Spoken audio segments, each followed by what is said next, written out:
अब electrophilic substitution reaction का basic mechanism देख लिया हमने ना। क्या बनता है उस इलेक्ट्रोफिलिक सब्स्टिट्यूशन रिएक्शन में? फर्स्ट वाले स्टेप में इलेक्ट्रोफाइल के अटैक से कैटायन बनता है, जिसको हमने क्या बोला था? बेंजीनोनियम आयन। ठीक है। और सेकेंड स्टेप में न्यूक्लियोफाइल वहां से H को पॉजिटिव के फॉर्म में निकाल कर ले जाता है। ठीक है। अब ये रिएक्शंस जो होती हैं, इन रिएक्शंस को हम बोलते क्या है? In short these are called ARSE reactions. AR stands for aromatic, S for substitution and E for electrophilic. ठीक है। तो एरोमेटिक, सब्स्टिट्यूशन, इलेक्ट्रोफिलिक, है ना। तो ARSE ये क्या रहेगा? इन रिएक्शंस का शॉर्ट नोटेशन होता है ना। Aromatic, electrophilic, substitution. समझ आ गई बात ये, है ना। अब कौन सी चीजें, ये जो इलेक्ट्रोफिलिक सब्स्टिट्यूशन रिएक्शंस होती हैं, इनके हमको कैरेक्टर्स देखने हैं, है ना। साथ साथ में आपको लिखते भी चलना है समझ के। Electrophilic substitution reactions, ARSE reactions जो होती हैं, इनके कैरेक्टरिस्टिक्स हमको देखने हैं। ठीक है। तो इनकी कैरेक्टरिस्टिक्स में पहला जो कैरेक्टर होता है, इनका पहला कैरेक्टर क्या होता है? तो हम बोलते हैं ये रिएक्शंस जो होती हैं, ये क्या रहेंगी? These are irreversible reactions. ठीक है। पहला कैरेक्टर जो होता है इनका, वो क्या रहेगा? कि ये रिएक्शंस इरिवर्सिबल होती हैं। These reactions are irreversible reactions. लिखा गया, है ना। ये इरिवर्सिबल रिएक्शंस होती हैं। इसमें एक्सेप्शन क्या रहेगा? सल्फोनेशन एंड आयोडीनेशन, है ना। Except sulphonation and iodination which are quite reversible, है ना। एक्सेप्ट सल्फोनेशन एंड आयोडीनेशन, है ना, विच आर क्वाइट रिवर्सिबल। ठीक है। तो ये रिएक्शंस क्या रहेंगी? इरिवर्सिबल होती हैं, सल्फोनेशन और आयोडीनेशन को छोड़कर, जो क्या होती हैं? थोड़ी रिवर्सिबल होती हैं। आ गई बात समझ में। दूसरा जो होता है वो कौन सा? तो हम बोलेंगे ये रिएक्शन जो होती हैं, इन रिएक्शंस में हमको क्या देखने को नहीं मिलता? तो हम बोलेंगे यहाँ पे आइसोटोपिक इफेक्ट या काइनेटिक आइसोटोपिक इफेक्ट देखने को नहीं मिलता, है ना। इन रिएक्शंस में आइसोटोपिक इफेक्ट या काइनेटिक आइसोटोपिक इफेक्ट देखने को नहीं मिलेगा, है ना। इन रिएक्शंस में आइसोटोपिक इफेक्ट या काइनेटिक आइसोटोपिक इफेक्ट देखने को नहीं मिलता है। क्लियर हुआ ये सेकंड वाली चीज जो होती है, इसमें भी क्या हो जाएगा? सल्फोनेशन एंड आयोडीनेशन एक्सेप्शन है। सल्फोनेशन आयोडीनेशन में थोड़ा सा आइसोटोपिक इफेक्ट देखने को मिलता है ना। यहाँ पे भी क्या लिखेंगे हम? Except sulphonation and iodination. Except sulphonation and iodination, है ना। सल्फोनेशन और आयोडीनेशन के अलावा बाकी किसी भी जगह पर हमको काइनेटिक आइसोटोपिक इफेक्ट या आइसोटोपिक इफेक्ट देखने को नहीं मिलता है। आगे समझ में, है ना।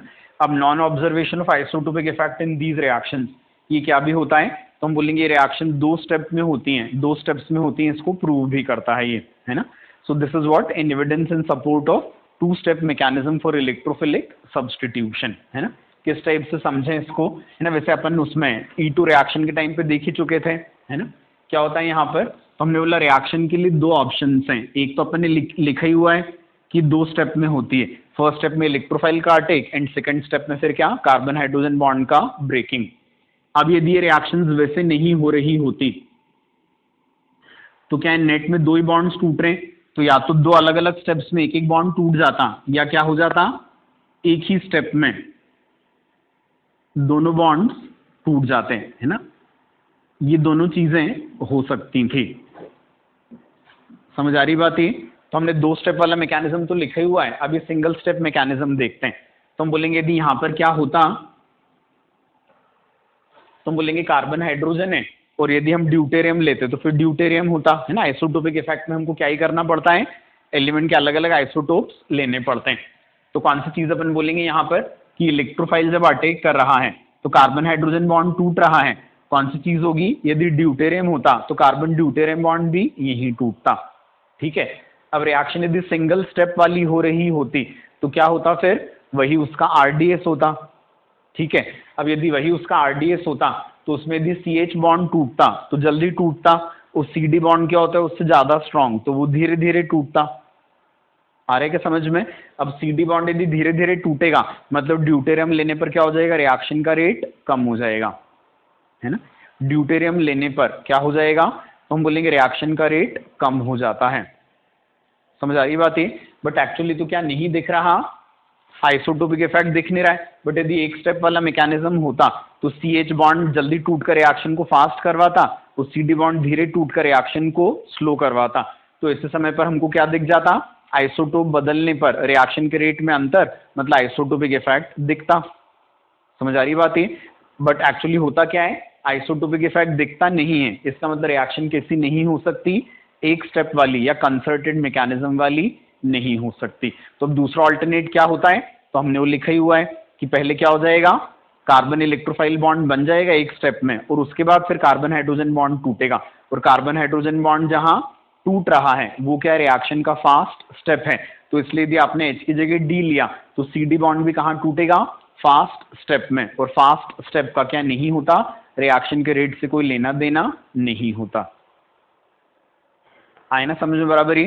तो कौन सी चीज अपन बोलते हैं, तो हम बोलेंगे रिएक्शन में non observation of kinetic isotopic effect is an evidence of what, so we say it is an evidence in support of two step mechanism for the reaction.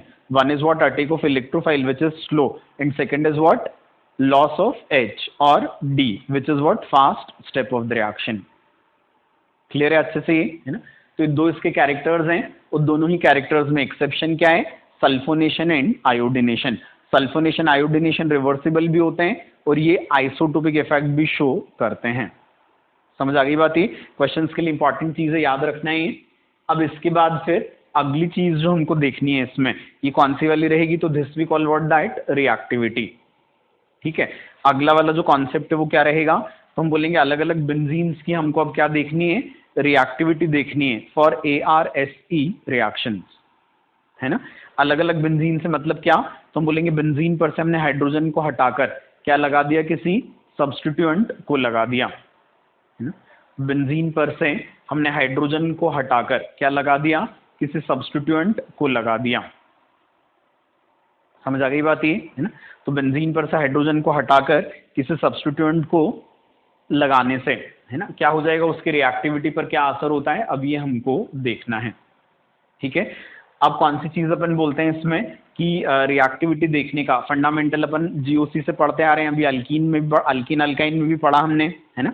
And that fundamental is very simple, and that fundamental is what, तो हम बोलते हैं जिस reaction का क्या होता है, reaction intermediate जितना ज्यादा स्टेबल होता है, क्या होता है, वो रिएक्शन उतनी ज्यादा फास्ट होती है। ध्यान है ना बराबरी, है ना।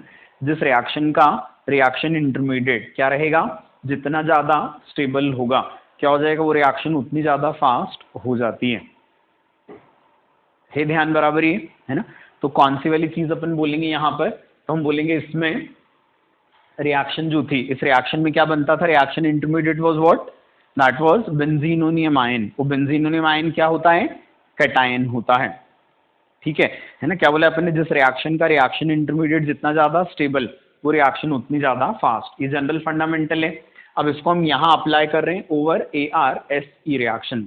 ठीक है, तो यहाँ हम किसको देखेंगे, तो हम बोलेंगे ARSE रिएक्शंस के रिएक्शन इंटरमीडिएट को देखेंगे। ठीक है, तो ARSE रिएक्शंस में रिएक्शन इंटरमीडिएट क्या होता है, तो हम बोलते हैं दैट इज अ कैटायन।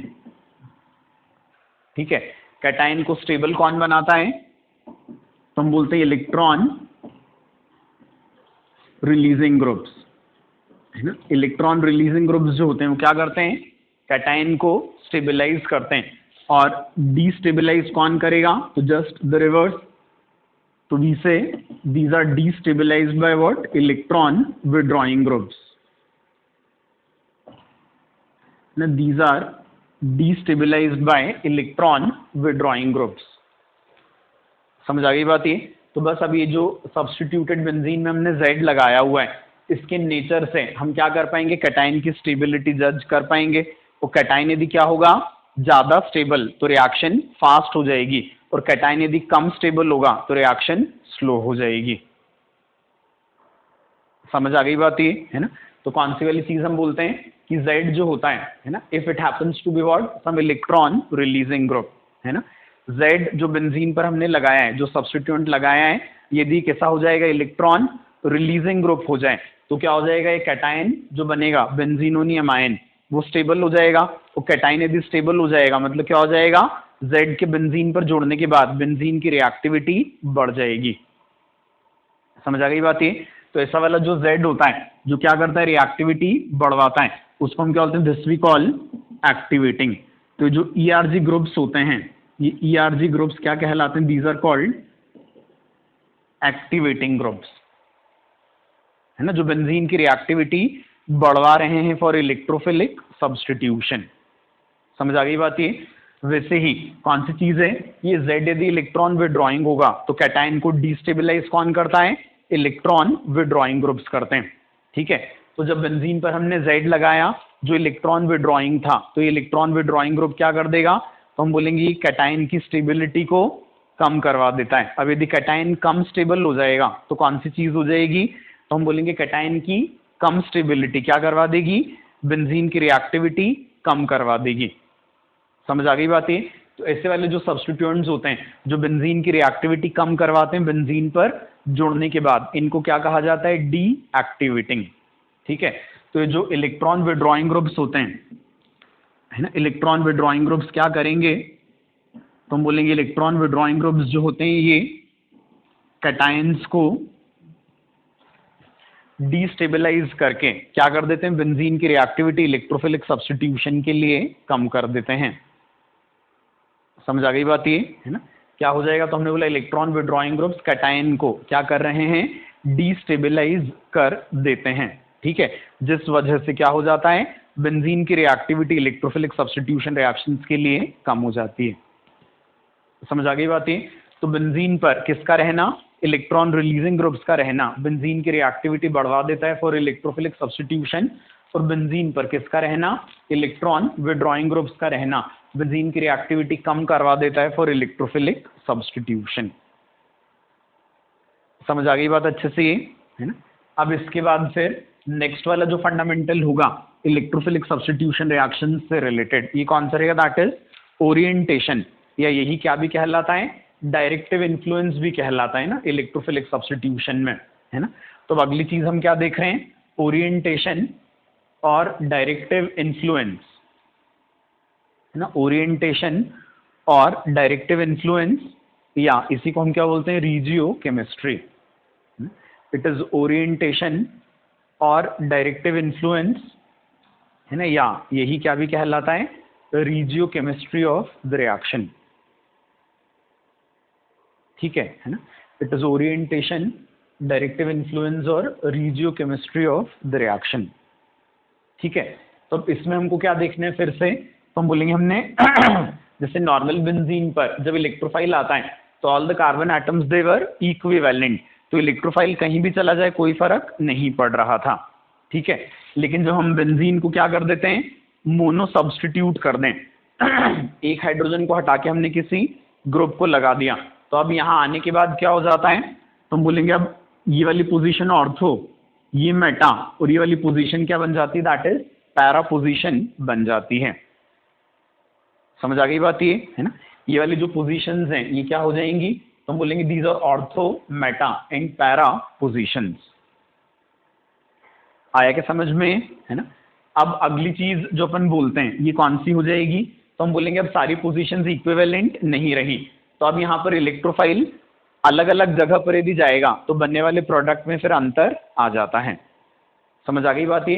तो मोनो सब्स्टिट्यूटेड बेंजीन में Z के आने के बाद इलेक्ट्रोफाइल अब कहाँ जाएगा ये डिसाइड करना ही क्या कहलाता है, इलेक्ट्रोफिलिक सब्स्टिट्यूशन रिएक्शंस का ओरिएंटेशन या डायरेक्टिव इन्फ्लुएंस, ठीक है ना, या फिर क्या बोलेंगे, रीजियो केमिस्ट्री।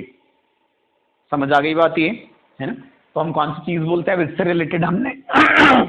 इससे रिलेटेड हमने जीओसी में क्या पढ़ा हुआ है, तो हमने यहाँ पर देखा था कि Z जो होता है यदि प्लस R वाला ग्रुप होता है तो ये इलेक्ट्रोफाइल को कहाँ पर लाता है, अपनी ऑर्थो एंड पैरा पोजीशंस पर, है ना, क्योंकि जो प्लस R वाले ग्रुप्स होते हैं इन्हें क्या करते हैं, ऑर्थो एंड पैरा पोजीशंस को क्या बनवा देते हैं, इलेक्ट्रॉन रिच बनवा देते हैं, है ना।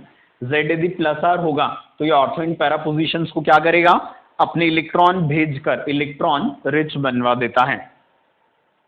ठीक है, और यदि माइनस R होगा, ठीक ना। तो क्या हो जाएगा, ये ऑर्थो एंड पैरा पोजीशन से इलेक्ट्रॉन्स लेकर इनको क्या बनवा देता है, रिलेटिवली इलेक्ट्रॉन डिफिशिएंट मेटा से इलेक्ट्रॉन ही नहीं लेता, तो मेटा पोजीशन की जो नेचुरल इलेक्ट्रॉन डेंसिटी होती है ये मेंटेन रहती है। याद है पढ़ा था अपन ने जीओसी में, रेजोनेंस के एप्लीकेशंस में, तो हम कौन सी चीज बोलते हैं कि जो प्लस आर वाले ग्रुप्स होते हैं, है ना, ये क्या करते हैं, रेजोनेंस से ऑर्थो एंड पैरा पोजीशंस को इलेक्ट्रॉन देकर क्या करवा देते हैं, उनको मेटा की कंपैरिजन में ज्यादा इलेक्ट्रॉन रिच बनवा देते हैं। ठीक है, और इलेक्ट्रोफाइल जो होता है उसकी पसंद क्या है, जहां इलेक्ट्रॉन डेंसिटी ज्यादा दिखेगी वहीं अटैक करेगा। तो ऑर्थो एंड पैरा पोजीशंस क्या होती हैं, ये भी Z प्लस आर वाला है, तो ऑर्थो एंड पैरा पोजीशंस क्या होती हैं, मेटा की कंपैरिजन में ज्यादा इलेक्ट्रॉन रिच होती हैं। इस वजह से क्या हो जाता है, Z के प्लस आर रहते हैं, इलेक्ट्रोफाइल कहाँ आना प्रेफर करता है, ऑर्थो एंड पैरा पोजीशंस पर। समझ आ गई बात ये। तो इसलिए Z को प्लस आर यदि है तो क्या बोलते हैं, ऑर्थो पैरा डायरेक्टिंग, है ना, पढ़ा हुआ है, सिर्फ रिविजन ही। ठीक है, फिर Z यदि क्या होता है, दैट इज माइनस आर वाला, तो माइनस आर वाले ग्रुप्स क्या करते हैं, तो हम बोलते हैं वो ऑर्थो एंड पैरा पोजीशंस पर से इलेक्ट्रॉन्स को अपने ऊपर खींच लेते हैं, है ना। If Z it happens to be what minus R group, तो ऑर्थो एंड पैरा पोजीशन से उन्होंने इलेक्ट्रॉन्स अपनी तरफ खींचे, मेटा पोजीशन को अनअफेक्टेड छोड़ा। तो मेटा पोजीशन पर जो गॉड गिफ्टेड इलेक्ट्रॉन डेंसिटी थी वो मेंटेन्ड है, जबकि ऑर्थो एंड पैरा पोजीशन से इलेक्ट्रॉन डेंसिटी कहाँ शिफ्ट हो गई है, दैट इज एट Z। समझ आ रही बात है। तो इस वजह से क्या हो जाएगा, तो हम बोलेंगे इस वजह से मेटा पोजीशन जो है वो ऑर्थो एंड पैरा पोजीशन की कंपैरिजन में क्या रहेंगी, ज्यादा इलेक्ट्रॉन रिच। और इस वजह से यदि Z माइनस आर वाला था तो क्या हो जाता है, अब इलेक्ट्रोफाइल कहाँ आना प्रेफर करता है, that is at meta position. समझ आ गई बात है। तो Z यदि माइनस आर वाला होता है तो उसको क्या बोला जाता है, दैट इज मेटा डायरेक्टिंग। तो प्लस आर वाले ग्रुप्स क्या होते हैं, these are ortho para directing for AR-SE reactions, ठीक है ना, and these are meta directing for AR-SE reactions if Z is what minus are.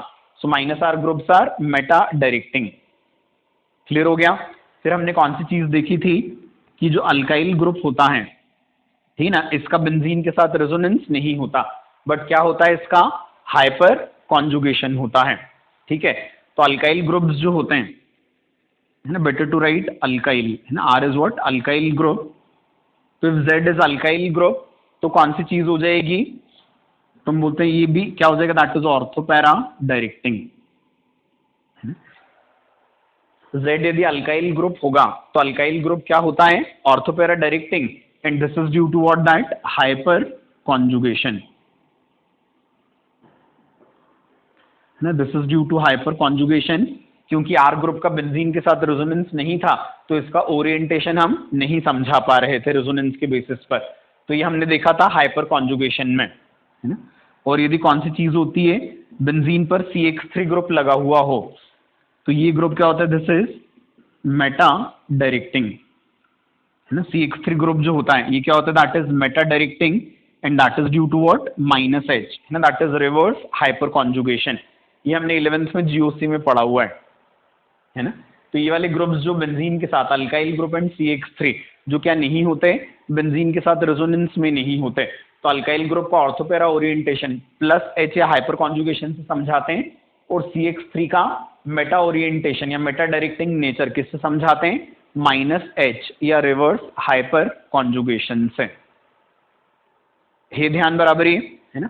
अब कौन सी चीज होती है, तो हम बोलेंगे लेकिन कुछ और ग्रुप्स भी होते हैं, जिससे हमने बेंजीन पर किसको लगा दिया, NR3 पॉजिटिव को लगा दिया, इसी टाइप के सिमिलर ग्रुप्स को लगा दिया, ठीक है ना। हमने बेंजीन पर किसको लगा दिया, that is tertiary butyl group को। अब ये ग्रुप्स जो होते हैं बेंजीन के साथ न तो किस में होते हैं, रेजोनेंस में होते हैं, और नहीं बेंजीन के साथ हाइपर कॉन्जुगेशन शो कर रहे होते हैं। ठीक है, तो क्या हो जाएगा, वहां पर रेजोनेंस वाली थियरी भी फेल हो जाती है और हाइपर कॉन्जुगेशन भी वहां पर एप्लीकेबल नहीं होता। बट स्टिल ये ग्रुप्स क्या करते हैं, अभी भी इलेक्ट्रोफाइल को ऑर्थो पैरा या मेटा पोजीशंस पर लाते ही हैं।